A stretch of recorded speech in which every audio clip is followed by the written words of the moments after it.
Hello everyone, I see that you made it. I'm your host, Shady David D. LaFlair. Welcome to the Lair of LaFlair. Ha ha ha ha. Thank you all for joining me here this week in the Lair. Part of the true scene here on YouTube, often imitated, never duplicated. On this week's episode, we'll be covering the flat earth topic and will we be losing gravity in August? Before we get into that, I gotta stop and give a big shout out to you, the viewers, because we are growing and gaining more subscribers right here on the LaFlair network. So all that stuff really is appreciated. Hitting that like button, subscribing, all that stuff does help the channel grow. Thank you.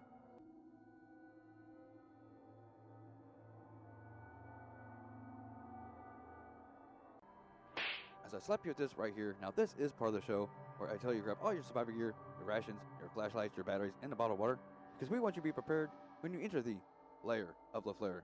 But remember, this is only my opinion. You do the research, you be the judge. Don't let confirmation bias box you in. This is only for your entertainment purposes. But I gotta give it over to the ghost of the Lair with this week's episode. Thank you. And remember, there's no such thing as gravity on this beautiful flat earth plane. Ha ha ha. Welcome to the Lair. Please like, share, comment, and subscribe. Enjoy the show.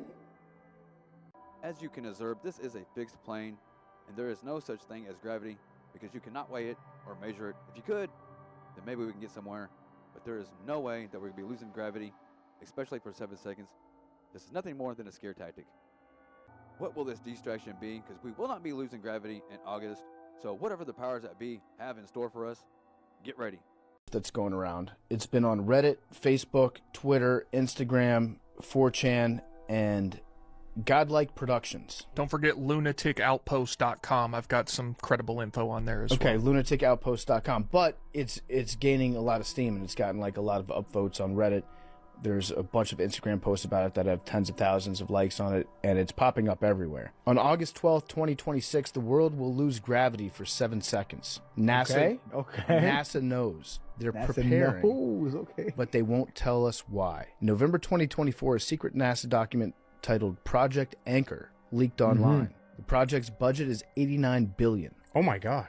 And its goal is to survive a 7-second gravitational anomaly expected on August 12th, 2026 at 14:33 UTC, 7:33 a.m. Pacific time. In the first 1 to 2 seconds, everything not secured will rise, including people, vehicles, animals. 3 to 4 second time span, objects will continue to rise to 15 to 20 meters. In the 5 to 6 second time span, panic and chaos will ensue as people hit ceilings. And after 7 seconds, gravity returns, everything falls from the height that it's at.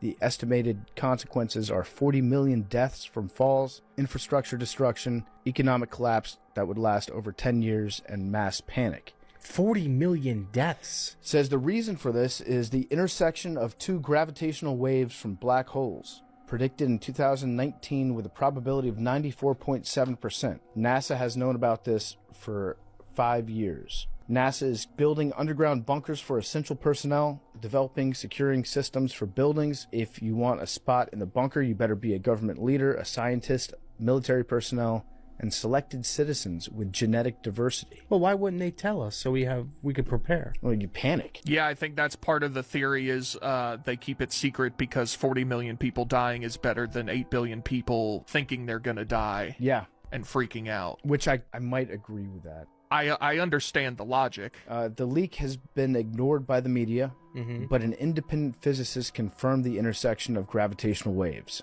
His paper was retracted, and he has since disappeared. When's this supposed to happen, Eric? It's August 12th. Now, I can sit here and tell you that it's not a globe. I can sit here and present all this information to you, and it's all about if you accept this information, are you aware and are you awake? It's not a ball. NASA has debunked Project Anchor and the fact that there will be 7 seconds of no gravity on August 12th of this year. Well, looky what I found. On August 12th of 2026, there will be a total solar eclipse. Just wait till I tell you where the path of totality is. The solar eclipse will best be viewed around Iceland, Greenland, and Spain. Greenland!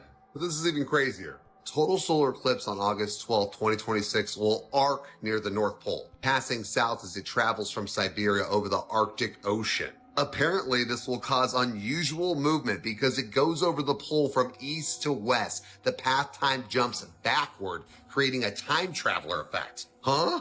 Now, this is a rare one, people. It will be the first total solar eclipse visible in Iceland since June 30th, 1954. Oh, and it hasn't happened in Spain since August 30th, 1905. This thing's gonna cause a time traveler effect at the magnetic North Pole. But there's more. The eastern half of Greenland, where the totality will be, is uninhabitable. To the east in the path of totality, you'll find only military bases. Weird. If you want to get really deep, the bright star Regulus should be visible during the total solar eclipse. To the east of the sun. Egypt, anybody? Everything's coming together. But anyways, I better quit talking before I get a knock on the... You don't have to believe me. I can sit here and tell you it's not a ball. We don't live on a globe. But if you know, you know.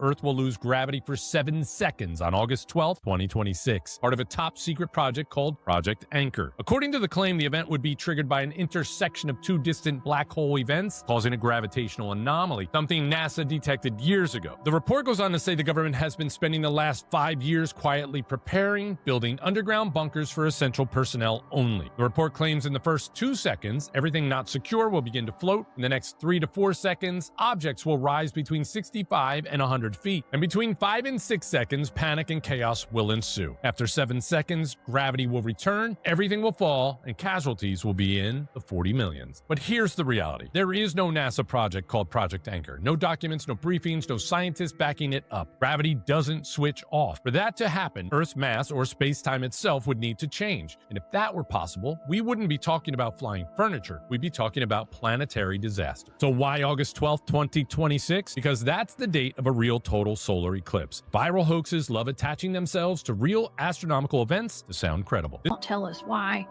In November of 2024, a secret NASA document titled Project Anchor leaked online. The project's budget is $89 billion, and its goal is to survive a 7-second gravitational anomaly expected on August 12th at 14:33 UTC. It'll be 7.3 seconds. They are expecting 40 to 60 million casualties. There you go. There's the doom and destruction. I was ready for that to come up. There it is. The doom and destruction. Keep going. Yeah.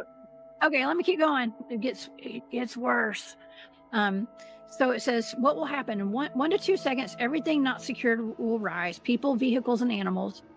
3 to 4 seconds, objects will continue to rise 15 to 20 meters. 5 to 6 seconds, panic and chaos will ensue as people hit ceilings. 7 seconds, I mean, they've got it down to the second, Barry. 7 seconds, gravity returns and everything falls from height. And here are the expected consequences. Okay, this is what we all have to worry about until August. 40 million deaths from the falls, infrastructure destruction, economic collapse lasting over 10 years, mass panic. And the reason for the anomaly, the intersection of 2 gravitational waves from black holes predicted in 2019 with a probability of 94.7%. NASA has known about this for 5 years. But what is NASA doing? They're building underground bunkers for essential personnel, developing securing systems for buildings. And who will get a spot in the bunkers? Crazy if Earth is going to lose gravity for 7 seconds in August of this year. Yes, back in 2019, NASA discovered a massive black hole. I think it's like a twin black hole. Twinsies. Anyways, it is sending some sort of gravitational ripple through space, some sort of massive energy that I can't even comprehend. I won't pretend to comprehend it. Yeah, and that's going to potentially cause some sort of gravitational interruption in Earth's atmosphere in August of 2026. And maybe that's why all these billionaires are building bunkers. It's not a polar shift. Well, I mean, maybe that's what causes polar shifts. Who knows, right? Certainly not NASA. For the record, NASA stands for never a straight answer, or not a single astronaut. Wouldn't it be crazy if Project Anchor leaked online a couple years ago, and basically it outlines, why did I say basically like that? Basically it outlines that the government has set aside $89 billion to set up to survive this 7-second window where Earth loses gravity. Wouldn't it be crazy if the expected casualties are 40 to 60 million people in those 7 seconds will lose their lives? They're predicting that things that aren't tied down will rise 15 to 20 meters in the air. It almost sounds fun. What if we just cushion the whole world? in all different ways. And this is 100% evidence that we live under a firmament. Rainbows prove that we live under a glass dome. That's why they are shaped as a dome. Think about this. This is quite literally impossible if this is actually what's happening. How does this make any sense to anyone out there? The light refracts 3 times or 2 times through a raindrop, and then the observer sees a rainbow like this. That makes 0 sense. In order to create a rainbow, scientifically, we need light, we need a prism, and we need water.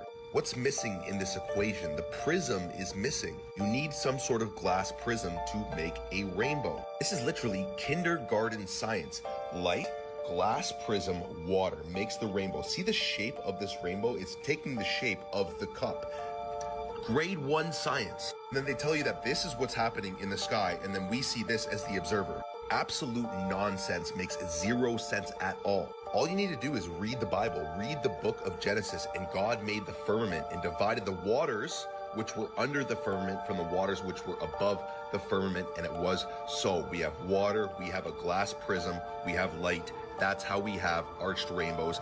The only way to observe this is if we live under God's dome. You need to wake up. Make sure to like, share, and follow. Earth, throughout its life, even when it formed, it was spinning, and it got a little wider at the equator than it does at the poles. So it's not actually a sphere, it's oblate, and officially it's an oblate spheroid.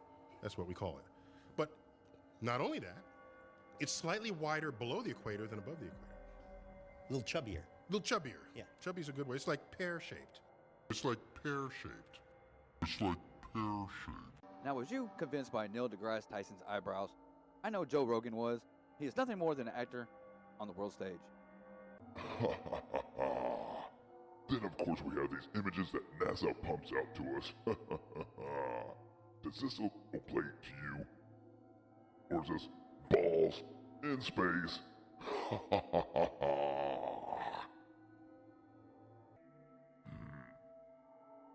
Makes sense.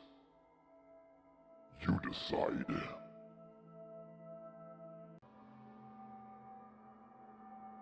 Here's another look at a high altitude balloon. Yeah. Always flat.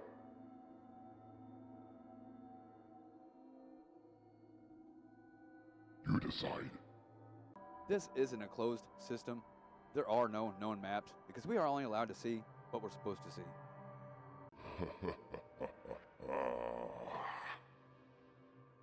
Hey, you science guy. Why is it I can zoom it in back into play? Did it go over the horizon? You decide.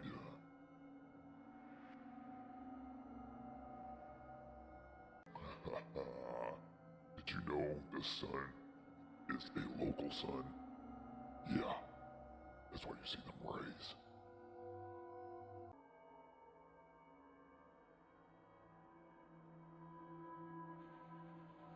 Perspective.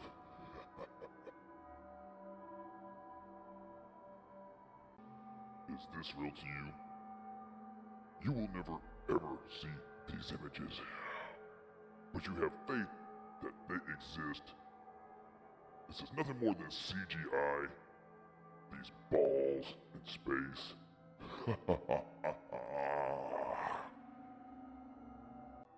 Go look it up for yourself. You might see images like these. These are not real. CGI. You decide.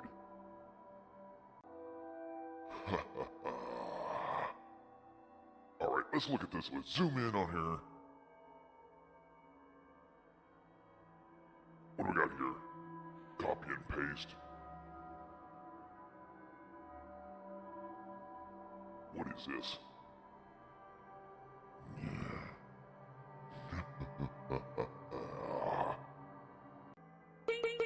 This week in the LaFlair Network News, if you haven't already heard, they're going back to the moon, and this will be done with CGI and AI.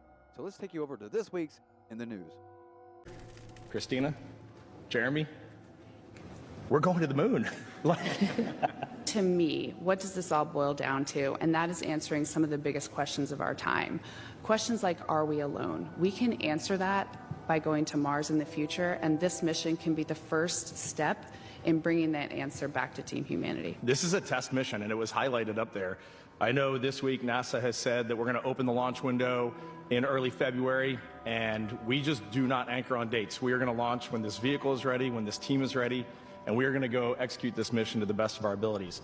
When we get off the planet, we might come right back home. We might spend 3 or 4 days around Earth. We might go to the moon. That's where we want to go, but it is a test mission, and we are ready for every scenario as we ride this amazing space launch system in the Orion spacecraft. 250,000 miles away. It's going to be. Artemis 2 rocket stands on Launch Pad 39B at the Kennedy Space Center. Like Apollo 8 in 1968, it won't land on the lunar surface. CBS's Mark Strassman on why this latest mission is considered groundbreaking. Liftoff. We have a liftoff.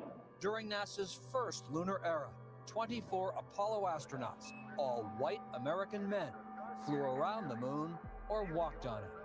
More than a half-century later, Commander Reed Wiseman leads an Artemis 2 crew that redefines what today's NASA stands for, not America's 60s astronauts. It's getting more real. Astronaut Christina. They had to represent this because the moon mission was nothing more than a hoax, and it's going to be done through AI and CGI with this new technology. So that's for this week's In the News. The moon landing is fake. You can prove it in one photograph. The photograph on the right cannot be duplicated in sunlight. They're intersecting at 90 degrees from objects 5 feet apart. That would prove it in a court of law, as well as the footage we have of them faking being halfway to the moon, that they didn't go to the moon. That's all the proof you need. It's right there. People deny the evidence over and over again. They made a god out of it. You can change the hat on who shot JFK and why. It's still a tragedy. This is a positive lie, and people do not want to give it up.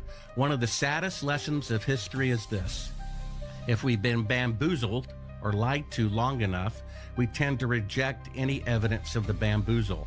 We're no longer interested in finding out the truth. The bamboozle has captured us. It's simply too painful to acknowledge, even to ourselves, that we've been taken. Once you give a charlatan, like the federal government, power over you, you almost never get it back. And Mark Twain said, it's easier to fool people than to convince them. The camera. You know how Samsung always brags about their phones being better than iPhones, especially when it comes to camera quality. They often claim their cameras are the best, saying you can point your phone at the moon and capture images that surpass those taken with a telescope. I watched a video by Shane Dawson where a guy zooms into the moon with a Samsung phone, and the image looks incredibly sharp. It seems almost too good to be true, right? Well, it turns out it kind of is. Samsung recently admitted that they enhance moon photos on their phones using AI. A guy even made a video demonstrating how this works. He took a plain white circle and placed it across his house, then zoomed in with his Samsung phone. The camera, thinking it was the moon, swapped the white circle for an image of the moon. So it started as just a white circle and then transformed into a detailed image of the moon. Isn't that wild? Actually landed on the moon, and we planted the United States flag on the moon, and the moon is supposedly only like 280,000 miles away from us, and we have the most powerful telescopes ever made that can literally see things 15 billion light years away. Then why can't it zoom in on the US flag that's supposedly planted on the moon? NASA says that the flag is too small for us to zoom into. Oh, and the technology that we use to get to the moon it's also been destroyed. So we can't go back to the moon, and we can't prove to you that we've ever been on the moon. But we promise you that United States flag is right there. Are you serious? That doesn't even make sense. And if you just go outside and look up at the sky, you'll see both the sun and the moon in the sky at the same time, with the moon appearing to be translucent, like you can see the blue sky through the moon. Now, how is that possible if the moon is a ball of rock in outer space. It's not. And you know that flag for Islam? That is literally a crescent moon with, a star shining through it? This video was for entertainment purposes. See before. For example, if you look closely, you can see as the outer ring of the vortex starts to break up, you get these little nodules that have a low pressure spot right in the middle. And Don Pettit, an astronaut, his theory is that that low pressure zone starts to suck material away from the outside perimeter, breaking up the ring into regular intervals. The next part, however, remains a mystery. How does that, once it breaks up, turn 90 degrees and turn into a ring facing outwards? That is the mystery, and now we have the visual data to look at it. You can see that over on the second channel. I have 12 hours of footage of... No, we can't go to the moon, because look at this. You can see right through the moon. Stars. Look at it. We can't leave low Earth orbit. In Earth orbit, that's the farthest that we can go. The kinds of technologies that we're testing out on Space Station are definitely helping us with our goals of going beyond low Earth orbit. Early in the next decade, a set of crewed flights will test and prove the systems required for exploration beyond low Earth orbit. And this is really the beginning, I think, of human beings leaving low Earth orbit. I'd go to the moon in a nanosecond.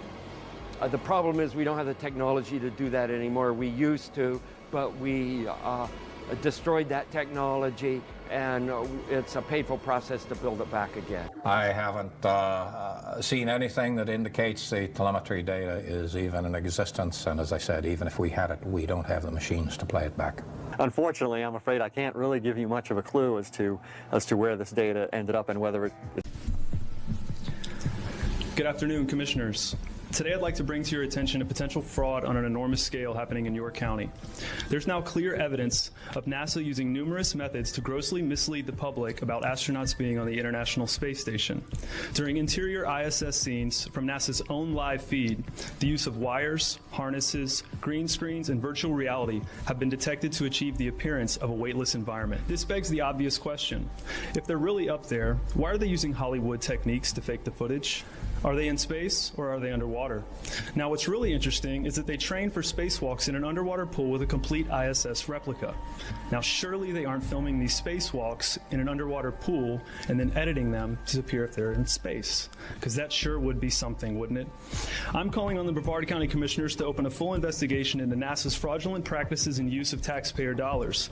It costs NASA $3 billion per year to operate the ISS, and if they don't have a darn good explanation as to why they're faking these videos, I and the public would like a darn good explanation as to where our tax money is going. It is our duty to expose and eliminate this fraudulent and astronomically wasteful ISS program. And look, I know what you're all thinking.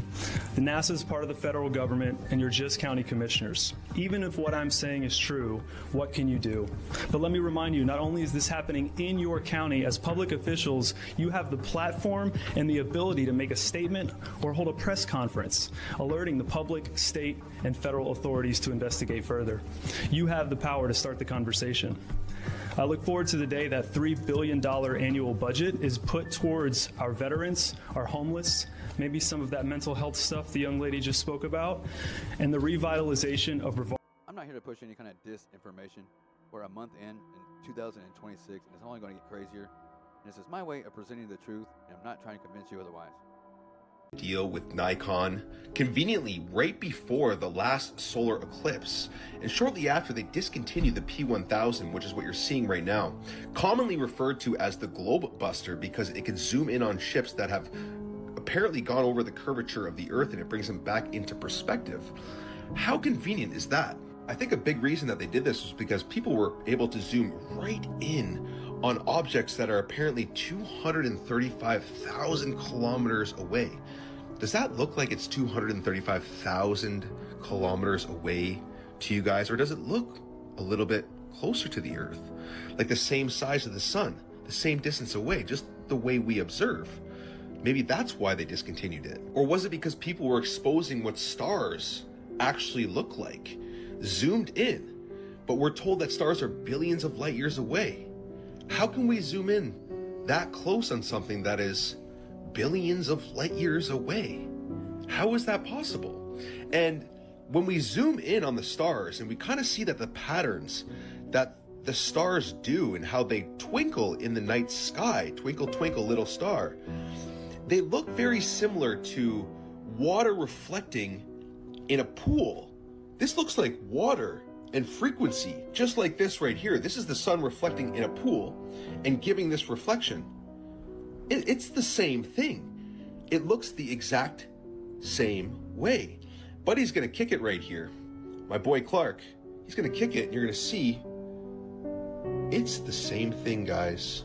Water's above, so below. Ships do not go over the horizon, over the curvature. The Earth is as flat as a pancake. The P1000 proves it, and this is why it was discontinued. You gotta stay awake. So what is my take on this? Is there radiation belts that we have to pass through to get to Magic Floaty Land, if you believe in NASA's official narrative, or if you believe the AE map pushers about this dome? Now, I don't believe any one of these theories.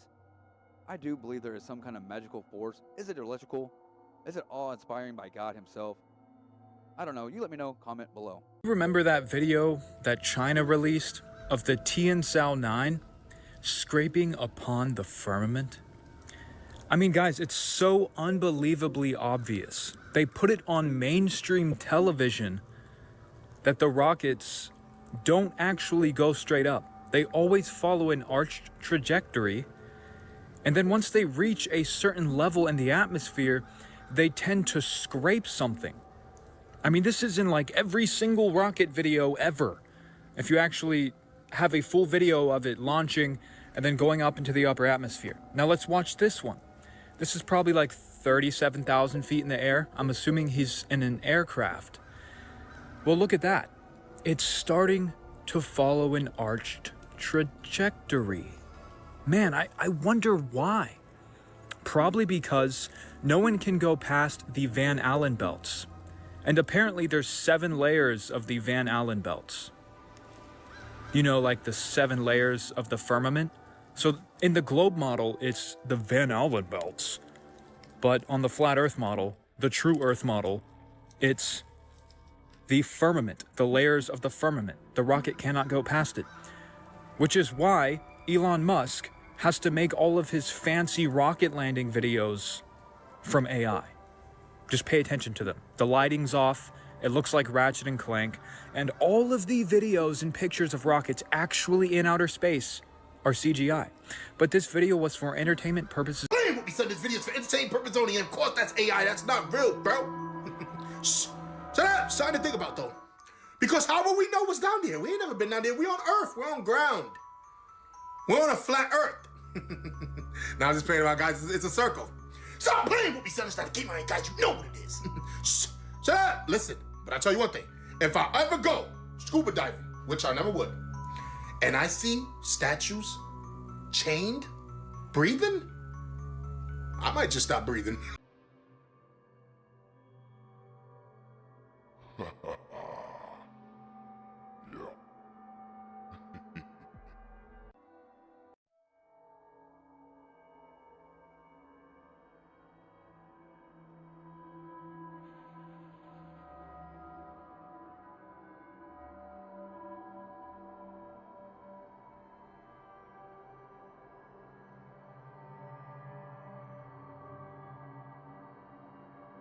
Here's what looks like an objective image of the world. This is Google Earth, and it's a circular image, so it gets around the big problem of trying to portray the world on a flat surface. Now, you have a lot of reservations, don't you, about Google Earth? Yet, to many people, it's a wonderful application. It is great technology, and that's what I first thought when I started doing the work on it. But I do now think that because of the way in which they have bought up so much of the data, which they fed into this geospatial application, is what they call it, they are monopolizing maps online. If you go online and you're using maps, you are probably using a Google map. And there's also some sort of sinister and worrying dimensions to Google, because they buy Earth Viewer, which is the application, and that is funded by the CIA. Yeah, I know. Here we go. For years, the age-old debate on whether Earth is round or flat has been raging on, with flat earthers becoming more and more vocal over the past decade. If you didn't know about flat Earth, basically it's a theory that says that Earth is not a globe, but it's a flat disk. The North Pole is at the center, kind of like this UN map, and Antarctica isn't a continent, it's a massive ice wall that keeps us from exploring what could be beyond. And according to Flat Earth lore, the whole thing is covered with a dome that's called the firmament. They'll tell you that the sun and the moon aren't distant objects in space, within a heliocentric solar system orbiting the galaxy. They're just rotating lights within the system, kind of like spotlights making day and night. And our neighboring planets like Venus, Mars, Jupiter, and the stars, they're just lights on the dome. And then there's gravity. Flat Earth argues that the world is accelerating upwards, and what we feel as gravity is really just density and buoyancy. Now, here's where it gets even more wild. What if there were more than just the 7 continents we were taught about in school? Yeah, according to some interpretations of Admiral Byrd lore, there might be more land out there. And what if you were able to explore beyond the ice wall and found more continents being hidden from us? According to this map right here, it shows that Earth might not just be its own disk, but part of a much larger flat plane system with dozens of other worlds and lands full of prehistoric animals, aliens, and advanced breakaway human civilizations. And that our Earth is actually locked down for some reason, without an easy way to get out, which some have suggested could be a kind of business or a prison owned by a handful of families from other continents that are so rich that they basically run everything. Now, to be clear, this theory is totally whack, and I don't believe any of this, and from a science and physics standpoint, this model of our world just doesn't work. That said, I totally want to see a TV series about this. What else can I say? The globe has been debunked. This whole subject has been canceled. Not until recently it's been brought back here on YouTube. It might be the reason why you're seeing me here today. And if that is the case, thank you for being right here on the LaFlair Network. Rabbit hole somehow just reached a whole new level. This one's gonna f you up. So this is Erica Kirk. Another Erica Kirk with the same name of the late Charlie Kirk's wife. Same name, same unconventional spelling, both Americans with very blue eyes and blonde hair. Some even arguing they kind of look alike, but oh, that's barely even the tip. Both were wives of political figures, men who actively engaged in some form of politics. Both their husbands were very outspoken Republicans, Claude Kirk and Charlie Kirk, both CKs. Both of them also passed away in September. Today's Erica Kirk is nicknamed Miss Arizona. The other one went by Madam X, which she was called because people said she just kind of came out of nowhere and was all over the spotlight all of a sudden. Sound familiar? The OG Erica Kirk passed away in April 2023 in Palm Beach County, Florida, a region which just recently became the world's largest investor in a certain country that shall not be named and is completely irrelevant to anything. She passed away at the age of 88, and the current Erica Kirk was born in 1988. They're so similar, even Google's search AI is calling them the same person, but that's probably just a hallucination, no big deal. As you see, even mainstream YouTubers like Logan Paul is getting in on this topic, and I almost did attend that event 10 years ago in Colorado, but I knew there was going to be a lot of shills infiltrating that scene, but there was a few truthers that did go, and shout out to the few that did go. But yeah, me and my buddy, we ended up getting that Colorado's finest and leaving. Flat Earth documentary is a fantastic. Oh my! Wait, do you think it's flat? Oh, You're a yes. flat earther? No, I've always wanted to meet a flat earther. Shit. Hold on a second. You guys are jumping the gun on many things. Oh, no. I have bad news for you. It's I'm not one of them. Oh, you're not? No. He in However, fact doesn't think like you, I'm fascinated by them. It's fascinating. It's fascinating. Can you tell him that? Give him the context. In fact, I'm so fascinated that one year I found out that all of the flat earthers at one time go to a convention to talk about the flat earth in Denver, Colorado. No way. And I said to myself, yo, all these idiots in one place, I gotta pretend to be one of them, and we gotta infiltrate. So me and Mike pretended to be flat earthers. Stop. Deep cover. 3 days with these people. We went there, and I came out of the flat earth closet. He gave us speech. I spoke on stage. And they were applauding. Oh my God. And we made a mockumentary, a full mockumentary. I had to pretend to be the prep, or I had to pretend to be the catalyst for his belief. I told them that my father worked in the government when I was a kid. We lived in Antarctica for 6 months at a time during the winter. I saw the edge of the flat earth, and my friend Pete, who had flat feet, fell off the side. And the last thing I heard him say was, and then he was gone. Rumors of a very specific kind of ice that can only be found in Antarctica. And it's called sky ice because it literally looks blue like the sky. Well, it consists mainly of oxygen. So when scientists expose it to normal temperatures, it pretty much just dissipates into thin air, making it very hard to study or work with. Those are rumors. but here's the truth. There was a sky stone found in West Africa made of 77% oxygen, 20% carbon, and other trace elements. Well, frozen oxygen literally is blue like the sky. And when you expose it to normal temperatures, it does dissipate into thin air. Well, let's get back to this sky stone, which you can actually work with in normal temperatures. It stays solid. Apparently, it's from meteors, from meteorites striking the Earth, and then the fragments had some sort of alien elements, and the sky stone was part of that. That doesn't make any sense to me, guys. Because if you look into all of the meteorite impact craters, they're all at a perfect 90-degree angle from the ground. And you never find meteorite fragments at these locations. Also, I've never seen a meteor strike the Earth. We don't have any videos of it. We don't have any proof of it. In all of recorded history, we've never had people talking about meteorites striking the Earth up until like 100 years ago. It's a bunch of mumbo jumbo. So I think the sky stone is from Antarctica. Oh, but what about the 24-hour sun, Cam? What about the 24-hour sun? Even on a globe model, a 24-hour sun in Antarctica doesn't make sense. You tell me that the Earth's wobble is what's causing the seasons, and that's what causes a 24-hour sun? Come on, no.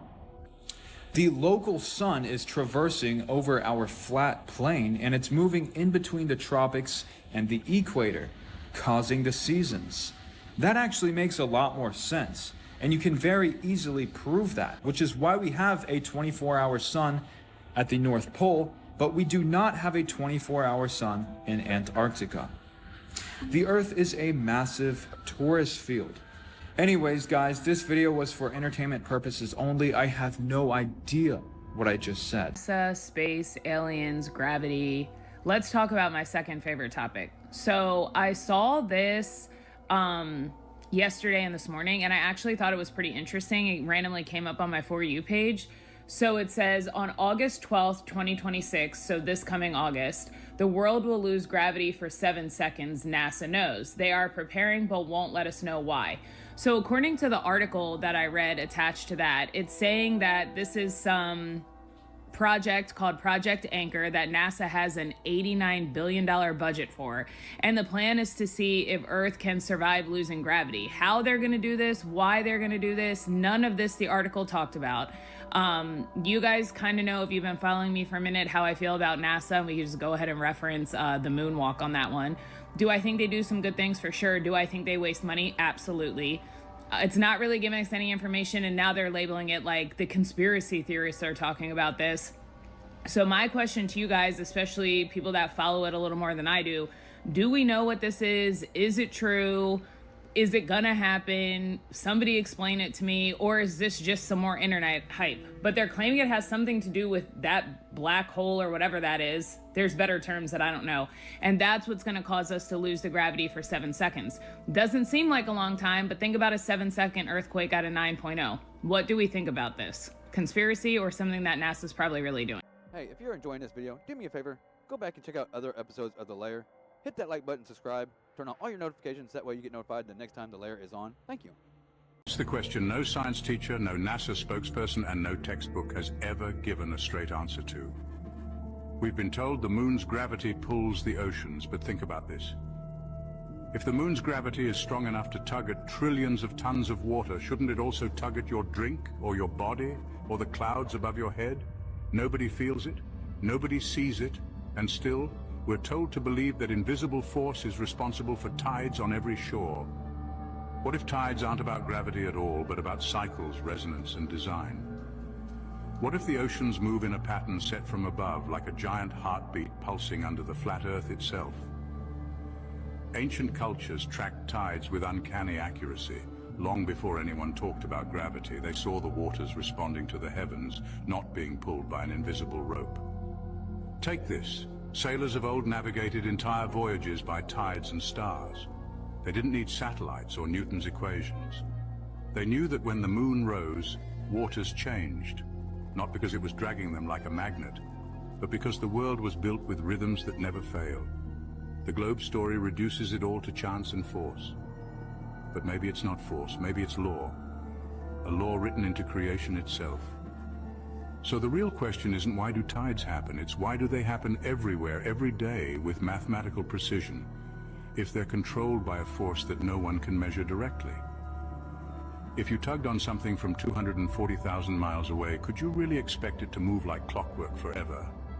Maybe the tides are proof we live in a designed system, not a spinning accident. Proof that the Earth isn't a chaotic globe, but a stable, flat plane where oceans obey an order we've only begun to question. And now, it's on you.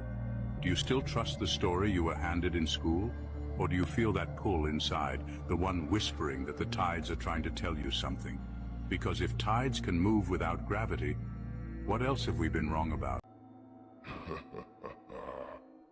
Yeah, if you haven't heard this story, yeah, please make it make sense.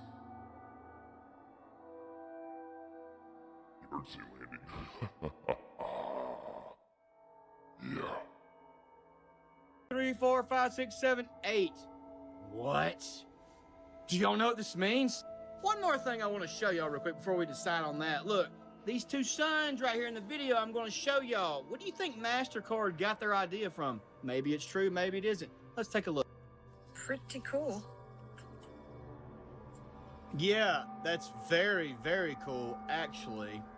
Look at it, man. Even the daggum little lens, it's got double lens flares, y'all. How is that? How is this happening? Does anybody know how that right there is happening? That's what I want to know. The double lens flare. Look at the suns in the sky. Look right here at daggum MasterCard, man. Do they know something we don't, perhaps? I mean...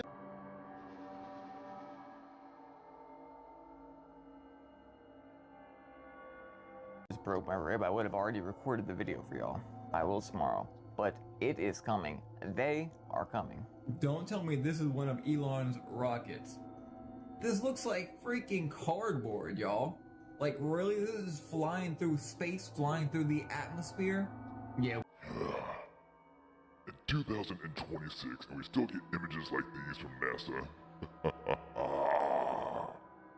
These so-called satellites in space. Of course, NASA has all the helium in the world. Yeah, this is how your satellites are floating around in the sky before crashing down in this beautiful flat Earth. And your phone service does not come from satellites in space. Like this fake image that you see on your screen. Yeah, it comes from this right here. GPS from the ground positioning. Yeah. Wake up. Real video of NASA genuinely launching a satellite into space with a balloon. Did you know that NASA is actually the largest consumer of helium in the world? And they have an entire program where they launch satellites with balloons with helium filled in them. Because helium and hydrogen are the only two elements that can reside in the highest points of our atmosphere, because they're the lightest elements. So a satellite resides anywhere from 100 miles above sea level to 22,000 miles above sea level. So there's no possible way on Earth that you could ever actually see one of these things with the naked eye. But if they're being launched, and there's lines of hot air balloons in the sky and they probably have little lights on them, you could see them. And you would say, oh no, those are the super crazy SpaceX satellites.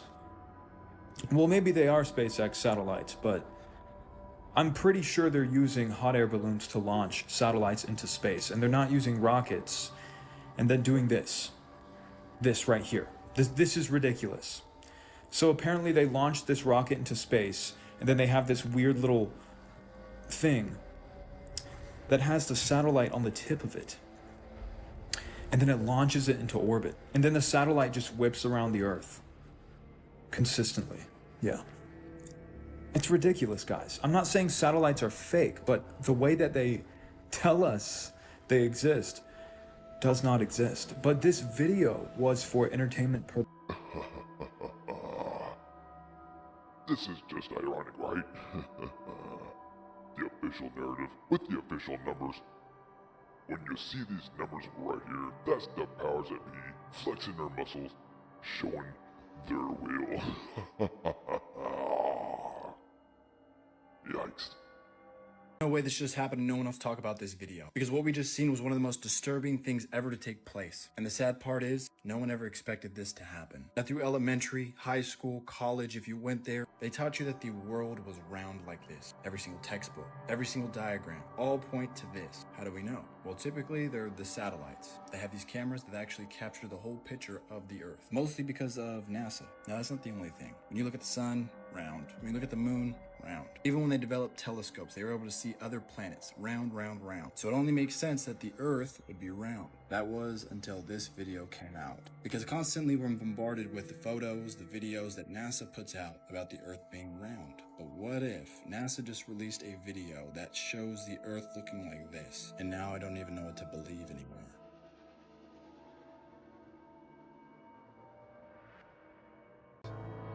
This means that the continents are able to move as if they're floating on a fluid. Now, if the Earth is spherical, if it's spinning, anybody knows that if this is spinning very, very, very fast like that the continents should all be located at the equator, because centrifugal force would move the continents from the poles to the middle.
And this is where I segue over to the #1 truther here on YouTube, Jake Day Awake, celebrating 10 years of truth here on YouTube.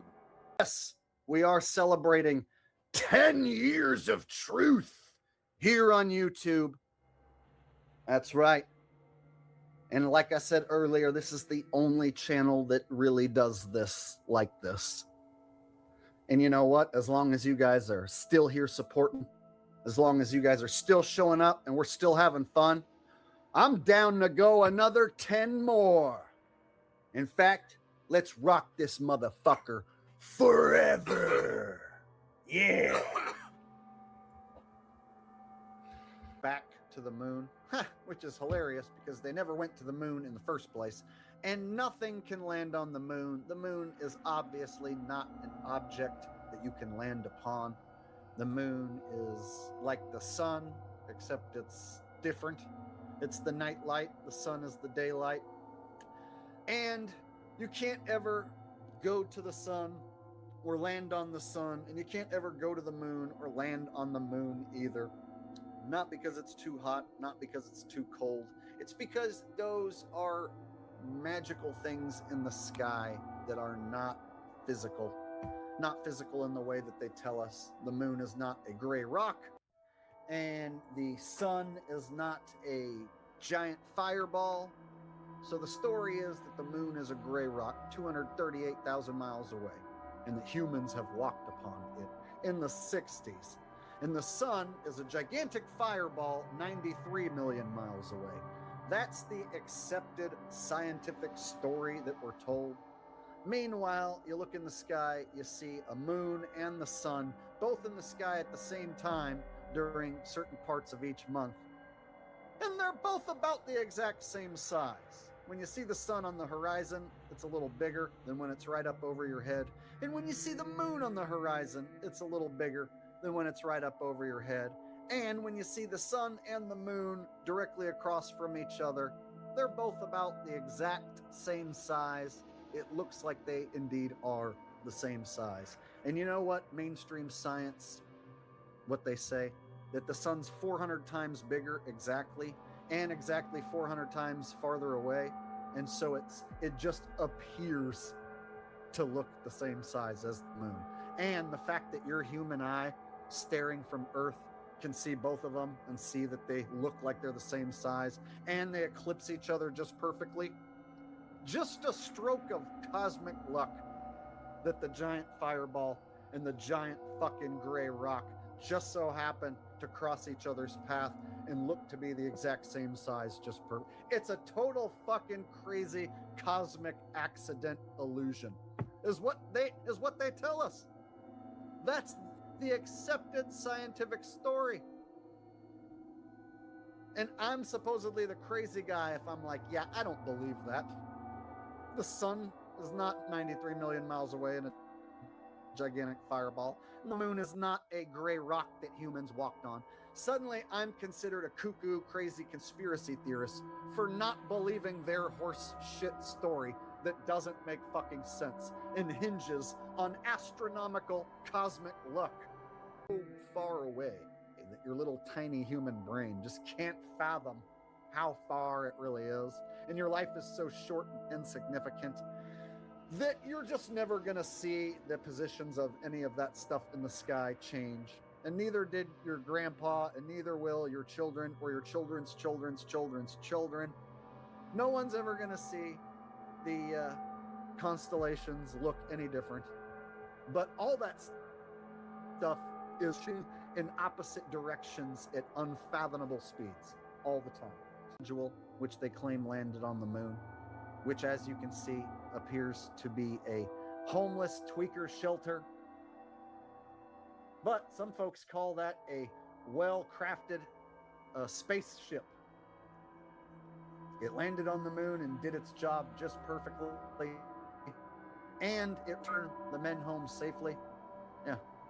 Meanwhile, if you zoom in on that son of a bitch, it looks like it's held together with scotch tape and tinfoil, and curtain rods. But your nearest space fanboy will say, no, that's gold foil. It's golden foil, and it's super expensive and scientific. And those are titanium rods. And it's not scotch tape. It's space tape. That's what they'll tell you.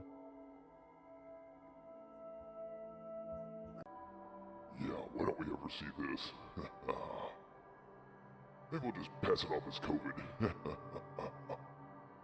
Thank you all for being right here in the Lair. I am the world's famous Flatearther. Do me a favor, hit that like button, subscribe, turn on all your notifications. That way you get notified the next time the Lair is on.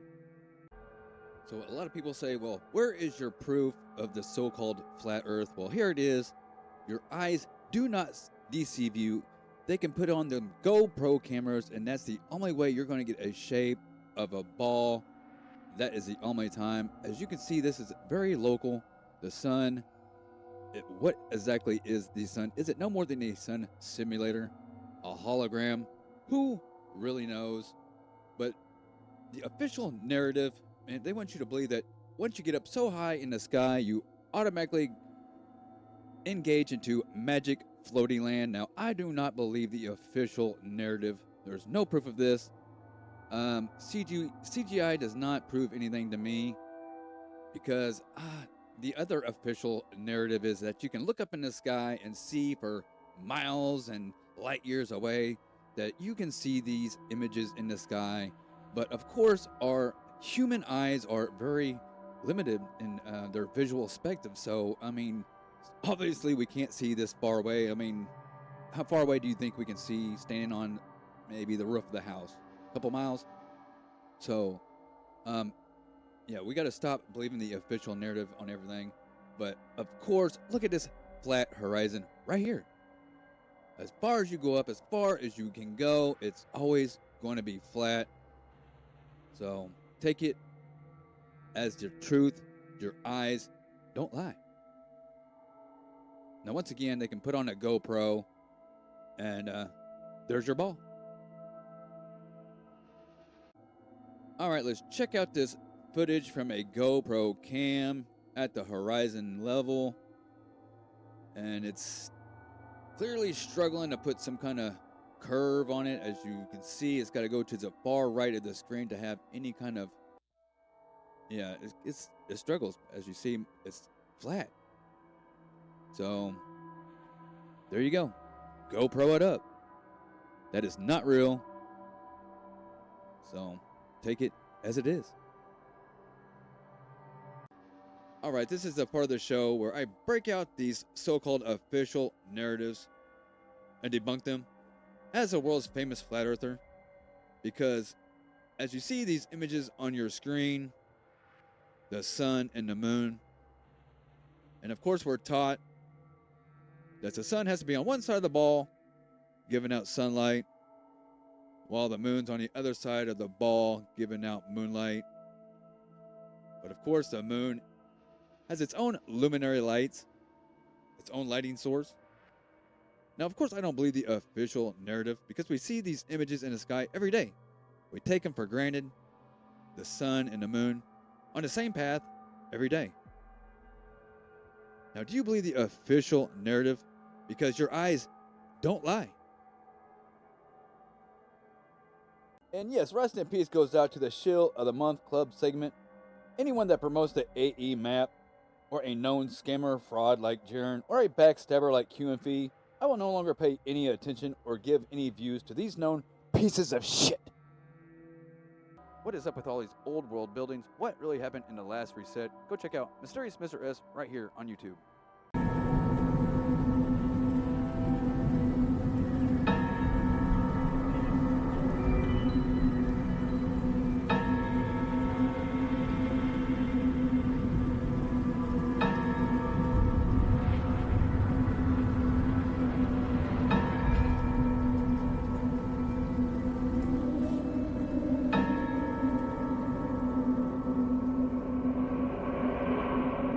Stylistic trends from a bygone era.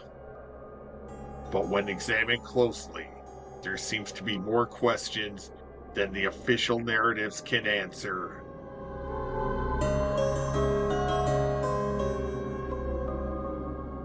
Over the years, many of these buildings have been destroyed, and those left standing have been repurposed into things like post offices, municipal buildings, train stations, or exhibition halls. When we examine massive ruins, ancient structures, and Tartarian architecture, we find enormous doors, oversized staircases, and buildings that seem designed for beings far larger than modern humans. For all your fake, phony, pretend sports picks, go check out Holden at Truther6242. Subscribe. And head over to the #1 truther source right here on YouTube, Jake the Awake, with his weekly live stream. Push him to 100K in 2026. Subscribe. Thank you for being here in Lair this week as we covered this flat earth topic and if we're going to lose gravity. As I'm closing out now, hope that sometime in your life you have your own personal awakening. Try to find out what this place is. Or do you think we live on a ball spinning around at incredible speeds? Or maybe it's CGI balls that you're into, or convinced by AI videos. Or maybe we're all just trapped here in the Matrix. What is this beautiful, magical realm? I don't know, but come back here, join me next week for an all-new episode. Peace out, guys. Much love. See you next week.